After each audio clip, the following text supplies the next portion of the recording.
Tranche de vie, une émission proposée par JF.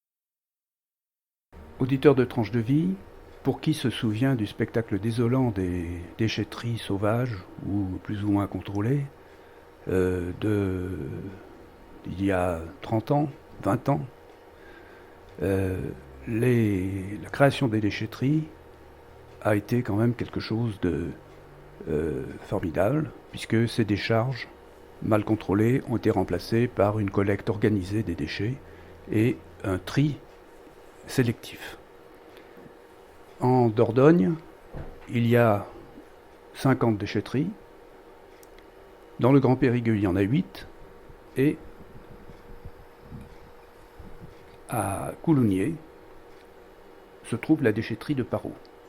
Aujourd'hui, Thierry, qui est le responsable de cette déchetterie de Parot, va nous expliquer un petit peu comment fonctionne une déchetterie et quels sont les divers aspects de son métier.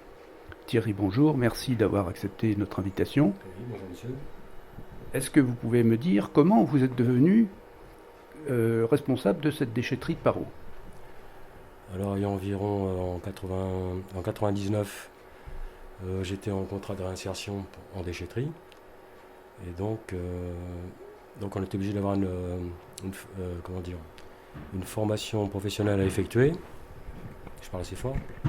Une formation professionnelle à effectuer. Donc j'étais en contrat de réinsertion pendant 2 ans. Et au bout de ces 2 ans, donc, ils ont eu besoin d'un titulaire. Et donc j'ai postulé pour ce poste. Et donc ils m'ont gardé. Donc c'est pour ça que je suis resté en déchetterie. Mais auparavant, je devais être ambulancier. Donc c'était un autre métier. Donc voilà, c'est pour ça que j'étais que je suis resté en déchetterie. Alors, si vous êtes resté dans cette nouvelle profession, j'imagine que c'est parce que ça vous a intéressé. Oui, ça m'intéressait, oui. Au niveau des déchets, quoi, la filière déchets. Est-ce que vous pouvez nous expliquer un petit peu le fonctionnement? Je pense que tout le monde, tous les auditeurs connaissent un petit peu les déchetteries, mais comment vous pouvez nous expliquer rapidement comment fonctionne la sélection des déchets, ensuite l'évacuation quand les bacs sont pleins, un petit peu, quels sont les rapports que vous avez avec le service centralisé de la déchetterie? Alors quand l'usager arrive sur le site, donc le gardien il est là pour accueillir et diriger les usagers, et donc pour les mettre pratiquement dans les bons caissons. Voilà. Donc je les aide à trier leurs déchets, parce que il y a des gens qui ne savent pas, alors donc je les informe en même temps.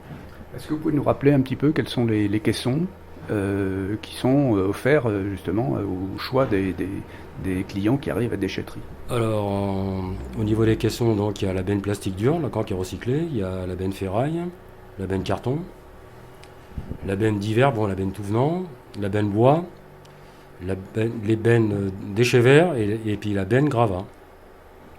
Et après, en d'autres filières, donc, on a aussi les 2 bornes à verre, 2 bornes papier. On accueille aussi les déchets toxiques. L'huile de vidange, l'huile de friture, le textile et les D3E, donc c'est les appareils électriques. Et puis les appareils électriques, c'est-à-dire tous les appareils électriques, y compris ce qu'on appelle les monstres ménagers. Genre congélateur, à l'aspirateur ou à sèche-cheveux, ou une perceuse. Alors au total, ça fait, je regardais tout à l'heure un petit peu, me documenter, ça fait une 17, je crois. Il y a j'ai oublié aussi les ampoules. Oui, les ampoules. Les néons. Les piles. Voilà. Il y a aussi les déchets, le polystyrène. Le polystyrène, oui. Les films plastiques, qu'on recycle. Est-ce que c'est vous qui collectez les déchets, ce qu'on appelle les dasseries, c'est-à-dire des déchets d'activité, de soins à risque infectieux? Oui, les boîtes pleines, les usagers, les boîtes pleines les amènent en déchetterie, et les boîtes vides, ils vont les chercher en pharmacie. D'accord.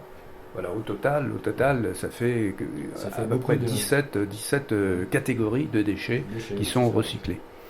Et donc, qui sont de recyclés, mais pour des destinations bien particulières. Oui, exactement. Oui. Est-ce qu'il y a des déchets qui ne sont pas recyclés? Le divers, la benne divers, c'est la benne tout ça part à l'enfouissement. Ah oui. Est-ce que c'est ce qu'on appelle les déchets ultimes? C'est ça, oui, les déchets ultimes. Ouais. Dire que alors, est-ce que ça représente une partie importante du volume de déchets qui arrive chez vous? Une certaine catégorie, mais pas tout, hein, parce qu'on essaie de trier au maximum, de sortir la benne d'hiver. C'est pour ça que maintenant on a une benne plastique. Les films plastiques, on les sort de la benne.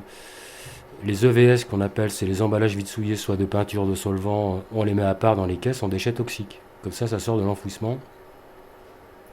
Et comment est-ce que vous y retrouvez justement dans les déchets toxiques? Parce que ça va de l'essence de térébenthine aux peintures, en passant par des produits chimiques. On a une formation adéquate, donc on a été formé pour ça, donc c'est pour ça pour trier les déchets. Parce que les déchets pour moi, le plus pointu sur le site, c'est les déchets toxiques, parce que s'il y a une erreur, parce que là c'est un genre d'explosif. Mais si c'est mal trié. Il peut y avoir des risques ou bien vous dites que ça va augmenter on ne peut pas mettre une bouteille d'acide avec, par exemple, la famille des bases, c'est genre. Je sais plus. Excusez-moi. C'est tellement le produit. Non, peu importe. Il y a des déchets que vous ne pouvez pas rapprocher, des déchets toxiques que vous pouvez rapprocher l'un de l'autre. Non, exactement. Ça risque de péter. Ouais. Par exemple, pour l'ammoniac, on ne peut pas le marier avec de l'acide. Parce que c'est pas la même famille. Ouais. Mais là, de toute façon, après le premier tri auquel vous procédez, dans le cas des déchets toxiques, est-ce qu'il y a une deuxième sélection qui est procédée quand ces déchets sont... Normalement, le transporteur doit regarder les caisses et les bacs à peinture avant de charger dans son camion. Et après, ça part à Bassins, à côté de Bordeaux, à la SIAP pour incinération. Donc c'est retrié là-bas puis par les chimistes. D'accord. Et alors tous les déchets toxiques, après ce deuxième tri, sont incinérés. Ils sont incinérés, oui. Et ils en font de l'énergie avec. Alors ça sert à faire de l'énergie. Quels sont les autres déchets qui ont une application comme ça, concrète, immédiate?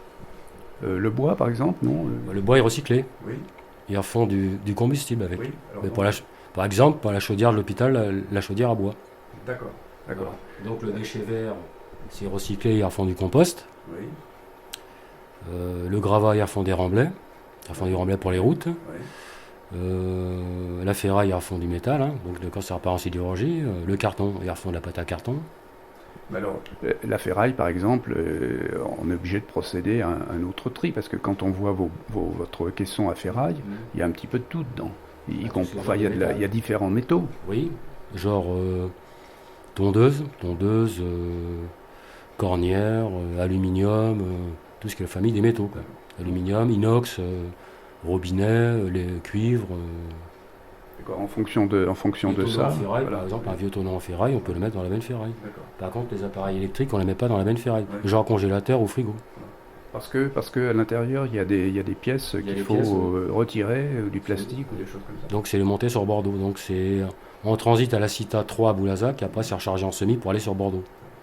Alors ça fait du démantèlement. Ça fait une quantité de manutention pas possible, je dirais, de transport. Et création d'emplois aussi. Voilà. Ouais. Le transport, oui, il y a beaucoup de transport. Par exemple, quand on commande des bennes, c'est sûr que c'est moi qui fais les rotations des bennes. Ouais. C'est vous qui organisez la rotation des bennes en fonction de leur remplissage, en fonction du remplissage des caissons. Alors, qu'est-ce que vous avez noté? D'abord, deux choses qui m'intriguent, moi. Est-ce que depuis que vous êtes là, avec le recul que vous avez noté une augmentation du volume des déchets recyclés, des déchets déposés à la déchetterie? Oui, donc le volume a augmenté, oui. Parce que il y a de plus en plus d'usagers quand même. Parce que comme le Grand Périgueux s'est agrandi, on a avec Île sur Manoir, donc on a plus de communes maintenant. Des nouveaux usagers qui viennent vider en déchetterie. Mais sur le Grand Périgueux. D'accord. Mais par exemple, pour une commune comme Coulugny-Chamiers, en dehors des phénomènes démographiques, la population, elle n'augmente pas beaucoup, la population de Coulugny-Chamiers, mais est-ce qu'il y a de plus en plus de gens qui utilisent la déchetterie, à votre avis? Il y a de plus en plus de gens, oui. Enfin, que je ne voyais pas auparavant. Oui. Il y a beaucoup des nouveaux usagers qui viennent vider en déchetterie. Donc l'utilisation de la déchetterie et la pratique du tri, en vue du recyclage, c'est devenu quand même une habitude qui est bien entrée dans les mœurs maintenant. C'est rentré dans les mœurs. Hein. Oui, il n'y a pas de souci. Hein. Les gens viennent en déchetterie, même des fois pour un carton ou du papier ou du verre. Hein. Donc ils ont l'habitude de venir maintenant. C'est rentré dans les mœurs. Est-ce que vous notez est-ce qu'il y a une saisonnalité? Est-ce qu'il y a des saisons particulières? Alors je pense que pour les déchets verts, j'imagine qu'il doit y avoir des déchets toute l'année. En déchets verts, les gens taillent toute l'année maintenant. Toute l'année, oui. Et même ils tournent même au mois de novembre. J'ai vu des tontes de pelouse au mois de novembre. Ah, oui. Fin novembre, début décembre. Ah, oui. Enfin l'année dernière. Là on a eu un hiver particulièrement doux. Un hiver très doux. Pas très froid, oui. Ouais. Mais est-ce qu'il y a par exemple au printemps ou à l'automne, est-ce que vous notez qu'il y a plus de déchets verts ou moins? Surtout en automne, c'est pour les feuilles, le ramassage des feuilles, l'envahie de feuilles. Et l'été, bon, c'est la tonte. Hein. Il y a beaucoup de tontes de mai à septembre. Ouais. Donc vous êtes alors... les auditeurs entendent peut-être un petit bruit là de fond, et ce petit bruit de fond, c'est un ordinateur avec un écran et une caméra qui permet à Thierry de surveiller un petit peu le remplissage des bacs, parce que votre travail, c'est quand même un travail qui est largement de plein air, c'est-à-dire que très souvent, vous devez être près des bacs pour conseiller les clients, leur dire bon non, ça se met pas là, mais ça se met là, oui. Et par conséquent, vous n'êtes pas toujours forcément à l'abri dans votre bureau. Souvent, vous êtes exposé aux intempéries, et donc c'est un métier de plein air. Excusez-moi, à 90% de mon temps, je suis toujours dehors. Je suis 10% dans le bureau. Bon, pour faire les papiers ou pour faire une facture pour un professionnel. Voilà. Et alors, est-ce que vous avez des arrangements particuliers avec les gens qui sont des dépositaires de quantités vraiment très importantes de déchets, comme des professionnels par exemple? Alors, est-ce qu'ils ont quelque chose à faire? Est-ce qu'ils ont une autorisation spéciale à demander? Non, normalement, c'est le règlement du Grand Périgueux en déchetterie, c'est 2 mètres cubes par jour, quel que soit le déchet, y compris pour les particuliers et les professionnels. D'accord. Donc après, ils vont sur une autre déchetterie.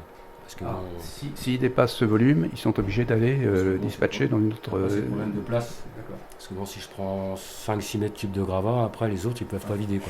Vous ne pouvez pas vous permettre de remplir un bac avec 2 usagers, parce que ça serait au détriment des autres. Si j'ai de la place, éventuellement, je peux le prendre, exceptionnellement, mais normalement, c'est 2 mètres cubes par jour.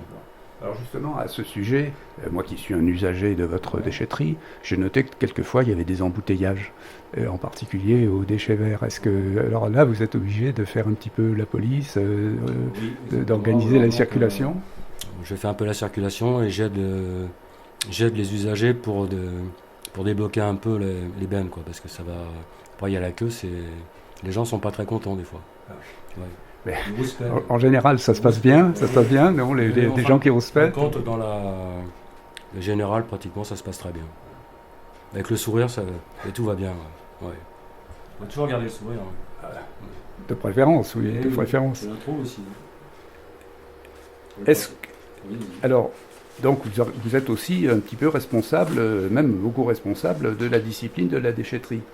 Mais est-ce que vous considérez que vous avez un rôle quand même éducatif, c'est-à-dire dans l'information et donc la formation des usagers de la déchetterie? Parce que je pense qu'il y a des gens qui utilisent la déchetterie tout à fait au début et qui ne savent pas trop ce qu'il faut faire. Oui, bonjour messieurs. J'ai une grosse couverture. Vous prenez ça? Dans le divers. Dans la benne divers. Où? Ouais, dans la 4e. Après la carton, vous verrez. Merci, monsieur. Excusez-moi encore. Non. Je vous en prie, mais c'est très bien, là, vous voyez, un usager qui vient se renseigner pour déposer une vieille couverture. Voilà, donc Thierry lui indique à quel endroit il doit déposer ça. Donc, vous avez un rôle quand même d'information des clients et donc de formation, puisque par la suite, quand ils viennent à votre déchetterie, ils savent à quel endroit ils doivent déposer ceci ou cela.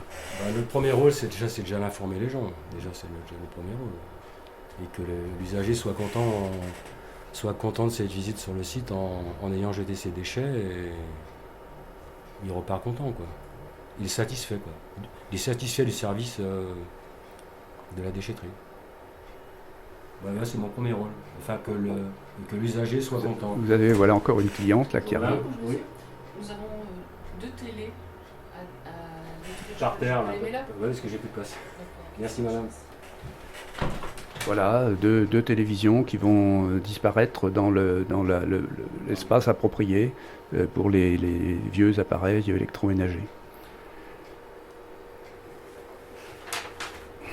Qu'est-ce que vous pensez de votre rôle avec le recul que vous avez maintenant dans votre métier, puisque vous avez un recul de plusieurs années? Est-ce que vous êtes absolument convaincu de l'utilité des déchetteries? Oui, moi je suis comment dire, oui, moi je suis pour les déchetteries, hein, mais pour l'avenir.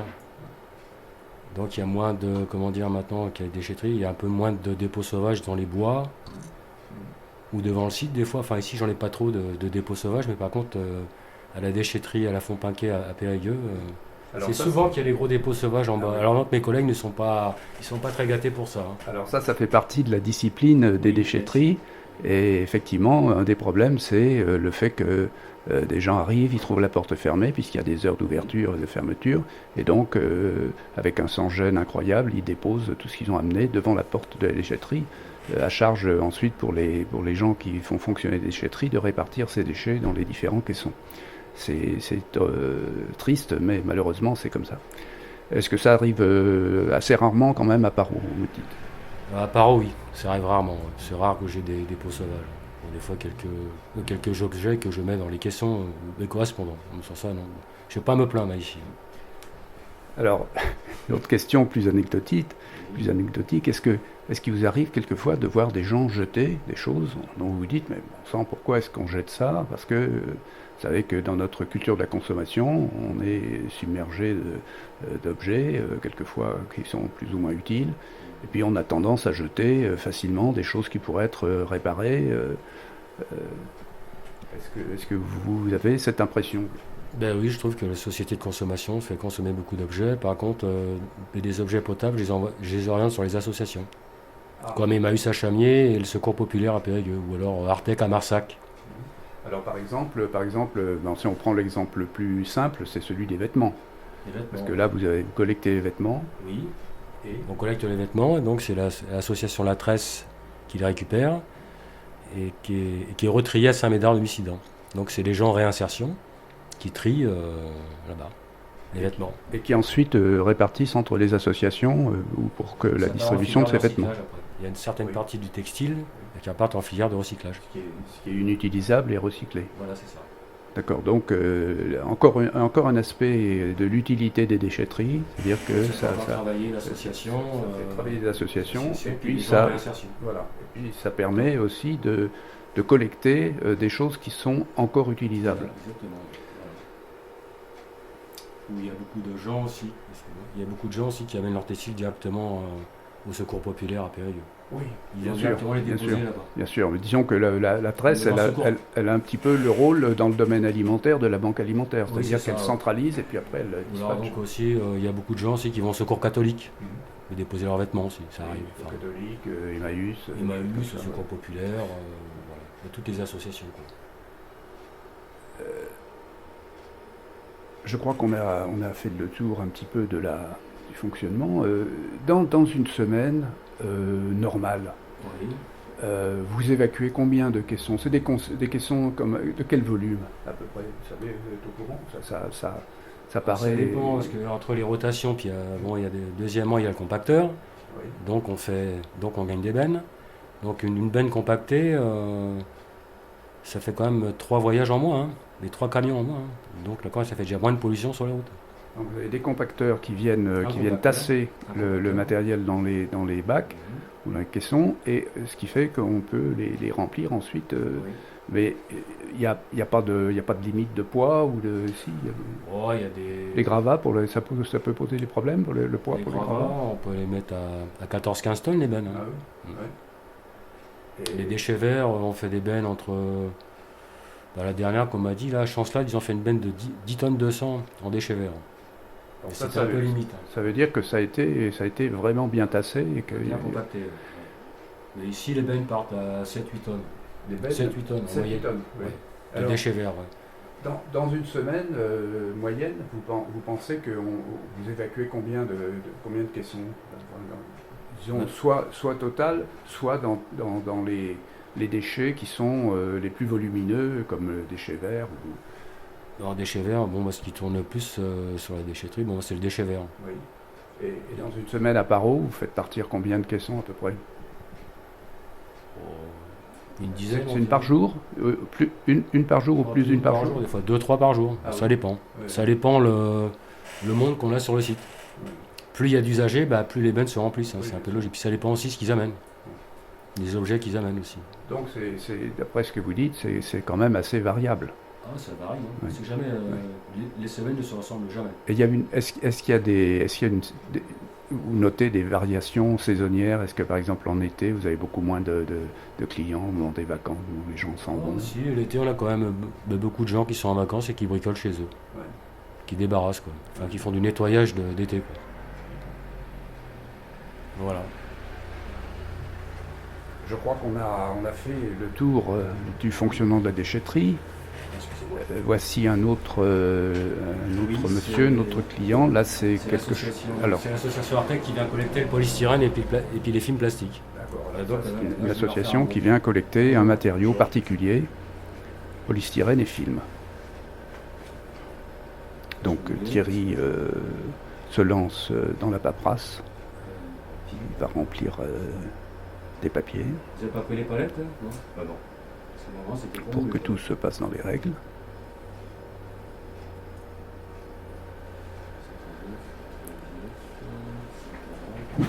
Et vous, monsieur, alors vous allez transporter tout ça à quel endroit? Là, on amène ça à Marsac, à Artec.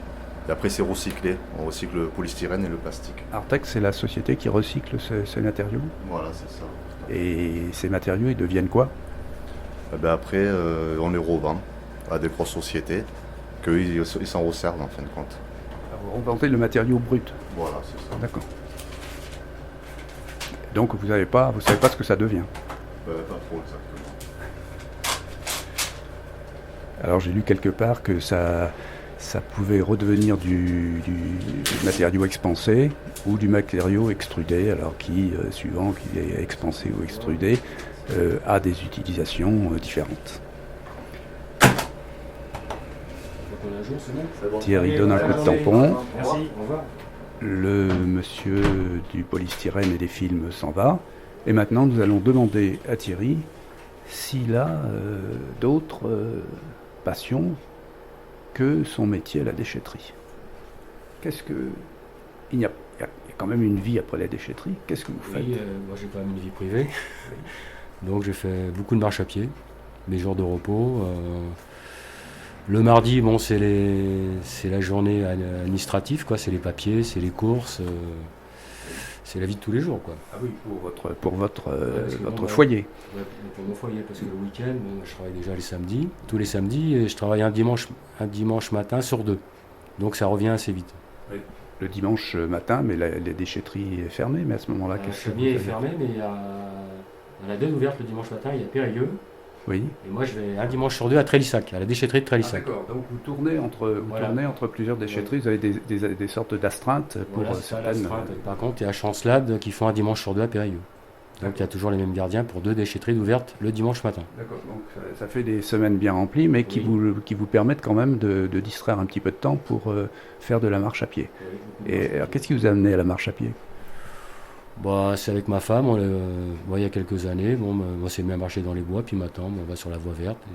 Et bientôt on va s'acheter 2 vélos et puis aller faire du vélo sur la voie verte. Et pendant mes jours de congé. Très bien. Voilà.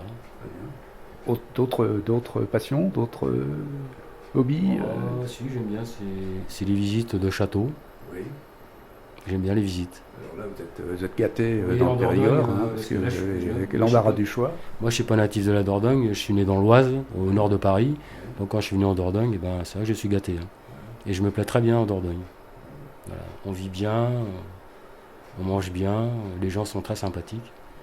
Voilà. Donc on est tranquille. Enfin, Voilà, et puis c'est quand même plus varié, les paysages sont plus variés que ceux de l'Oise. Oui. Je préfère vivre en Dordogne où j'habitais avant. Voilà, au nord de Paris. Voilà. Ça, Périgourdin, pour leur faire plaisir. Voilà, je suis Périgourdin d'adoption. L'adoption. Thierry, je vais vous laisser à vos occupations, là, qui sont nombreuses. Les clients arrivent. C'est un balai incessant de véhicules. Et je vous remercie beaucoup d'avoir accepté de parler de votre métier à Radio Libre en Périgord. Et je vous dis peut-être à une autre fois. Merci à vous, et puis à tous les auditeurs. Et bonne fin de journée à vous tous. Merci Thierry.